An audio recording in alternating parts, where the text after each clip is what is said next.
Tudatinze rero tugarutse mu kiganiro cyacu, tugarutse mu masomo yacu, nkwibutsa ko umuntu rwose uyakunda ni byiza kuba wajya ukora share, like ndetse na comment, utibagiwe na subscribe kugira ngo tubashe kubana gatanu ku kandi. Hari abantu muri comment reka mbihereho rwose, mbanze bino bintu bigarukeho, bifuje kuba bakwiga byimbitse filmmaking, graphic design ndetse na photography. Ibyo byose rero mu kwezi kumwe birashoboka cyane, ugahita ujya kuba rwiyemezamirimo, ukaba ushobora kwihangira nawe umurimo, ukabasha kubaho wikorera nta muntu ugukoresha, ukabasha gutera imbere, ukabona amafaranga ku buryo bukoroheye kandi byihuse. Ikaze rero, biroroshye. Ngizi details zose kuba byifuzaga, ngizi details zose uko bimeze, contact zone izi ngizi, wahamagara kuri izi nimero rwose, nkaba nabasha twabasha kuvugana, umuntu akagufasha ukiga ku buryo bw'umwihariko, nta bya bindi byo kwiga mu kavuyo cyangwa se mu kajagari. Oya, ni abanyeshuri byibura batarenze 2 mu kwezi, abo bantu bigira hamwe, cyangwa se nubwo yaba umwe ukitabwaho ku buryo bwihariye, apana mu kavuyo, kugira ngo ubashe kugira icyo usarura ku mafaranga waba wishyuye aho ngaho. Ibiciro byo rwose biroroshye cyane, ni nk'ubuntu wowe ukeneye kuba wabyiga, wicikwa kumva yuko bifite abo byagenewe, nawe wabimenya kandi nawe birakureba, upfa kuba ukunda ikoranabuhanga cyangwa se wumva ukeneye kuba kwikora cyangwa se ukiteza imbere. Twigarukiye ku isomo ryacu rero, tugiye kureba ibijyanye na rame, tukaba tugiye kureba uburyo zigaragara, yaba rame cyangwa se processor mu buryo buri software. Turacanga kuri this computer yacu. Murabizi ko akangaka si ubwa mbere mukabona, turagakandaho, tukande kuri ku buryo mu kaboko k'iburyo kuri iyo buto ihari kuri mashine yawe, cyangwa se n'ukuri gukoresha suri isanzwe. Narabibabwiye ko igira buto ebyiri, left click, right click. Iburyo n'ibumoso niho hantu ushobora kuba wakirika. Mbereka n'ubusobanuro bwabyo, abarebye episode zabanje, ibyo rwose murabyibuka cyane. Mujye munkundira, niba tugiye kwigana cyangwa se niba mugiye gukurikira amasomo yanjye, mujye muhera kuri episode ya mbere, uhere hasi kugira ngo wige neza. Nuhera kuri episode ya 6 hari ibyo uzaba usimbutse, nuhera kuri episode ya 4 hari ibyo usimbutse. Hera kuri episode ya mbere kugira ngo tuzamukane byose aho kuri nyampinga. Hagiye haciyemo n'ibindi biganiro, ariko ibyo ntibikakubuze kuba wamanuka hasi utangiye na episode ya mbere, kugira ngo ubashe kubibona, ubashe gukurikira amasomo udasimbutse. Biba byiza cyane. Wiga nabi ntumenye, ariko iyo wize neza nanone ndizera ko ubasha kuba wabimenya kandi ukabasha gusobanukirwa kurushaho. Kwiga n'ubuntu rero, kandi mu Kinyarwanda mbibibutse. Turaza hano kuri this computer, tuza hano kuri property. Murabibona suri ngiyi ayiri, twayijeho dukanze iburyo bwacu kuri suri, duza hano kuri property, dukanda ibumoso bwacu kuri mashine, habasha gufunguka iyi taburo imeze ukunguku. Reka tuze hano kuri maximize kugira ngo tubigire binini, tubashe kubibona neza ku buryo bushoboka cyangwa se ku buryo bufatitse. Aha niho tugiye kurebera processor, tukareba RAM. Ibyo byose niba soneho bitandukana n'akamaro kabyo. Ibi noneho ni bwa bushobozi bwa machine tugiye kureba, bigufasha niba ushobora kuba ugiye no kubagura mudasobwa yawe. Ibi ni iby'ingenzi cyane, ibi ni ngombwa kubyitaho. Aka kantu ni ngombwa kuba ukazi kugira ngo umenye ibyo ugura, kugira ngo umenye impamvu uyiguze, bitewe n'icyo ukeneye kuyikoresha, bitewe n'ibyo wifuza kuba wayikoreraho. Hato utazagura mashine bitewe n'ibyo wari ugiye gukora ugasanga ntabyikora, kandi nawe ukaba uri mu mubare w'abantu bafite mudasobwa, ariko nyamara iyo ufite ntago iri kugufasha akazi, cyangwa se ngo ibasha gukora neza ibyo wifuza kuba wayikoresha, bitewe no kutitaye kureba ku bushobozi bw'ibyo uguze. We gusa bakavuga ngo ni mudasobwa ukishyura, ariko ntiwite ku bushobozi bwayo. Iyi rero ndi gukoresha aha, murabona ko iyi processor yayo ngaha, aha murahabona. Ndajya mbasha kugenda selection mpashyira mu ibara ritandukanye kugira ngo mubashe kuhabona.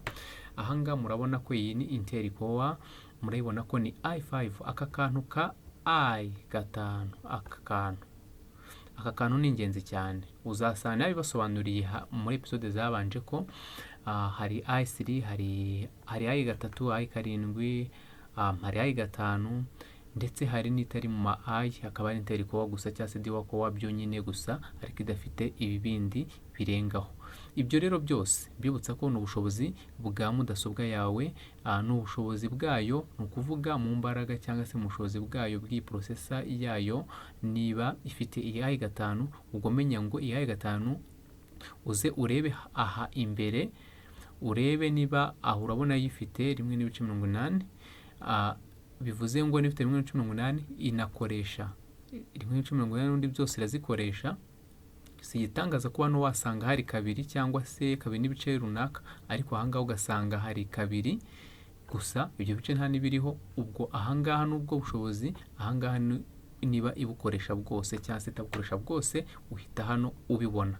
Ubwo rero bivuze ngo niba ari 1.80, urayifata uyikube izi nshuro 5, wongereho iyi rimwe wasanze ahangaha, 1.80 wasanze aha, ubwo uzahita ubona ubushobozi bwa mashini yawe. Aha niba ari i3, ahangaha uzaza ufate ubu bushobozi ubukube inshuro 3.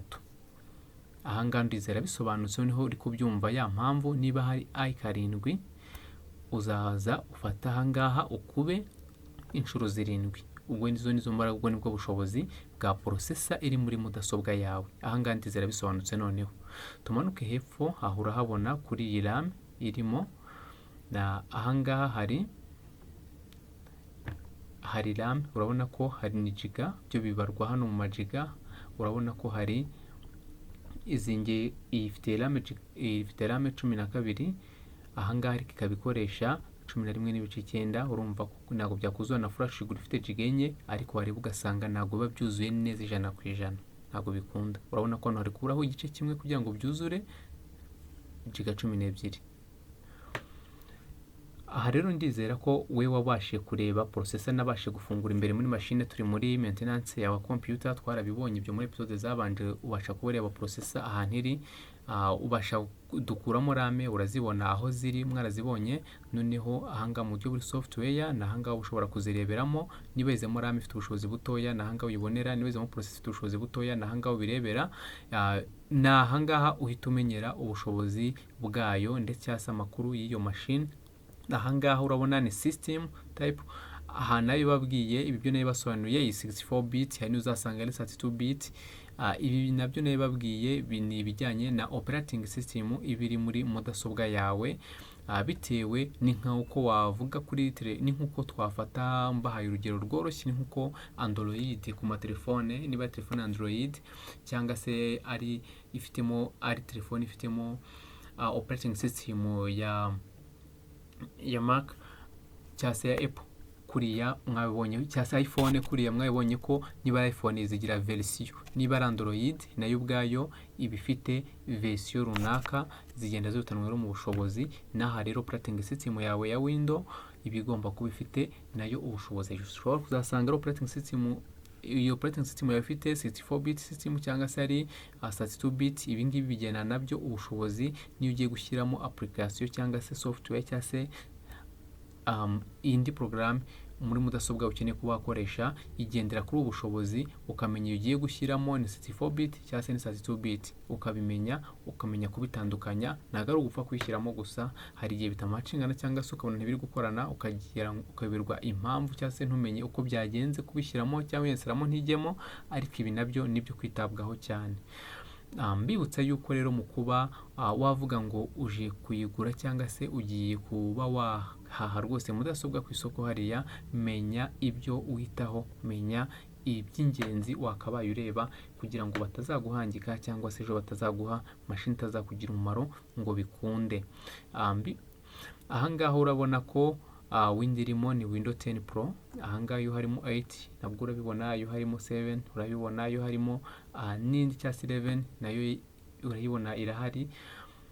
Ibyo byose rero aha nayo ni verisiyo y'iyi operating system yawe irimo, urabibona. Ahangaha ni igihe warayishyiriyemo, nabyo urabibona, ubu n'igihe ntisariyemo.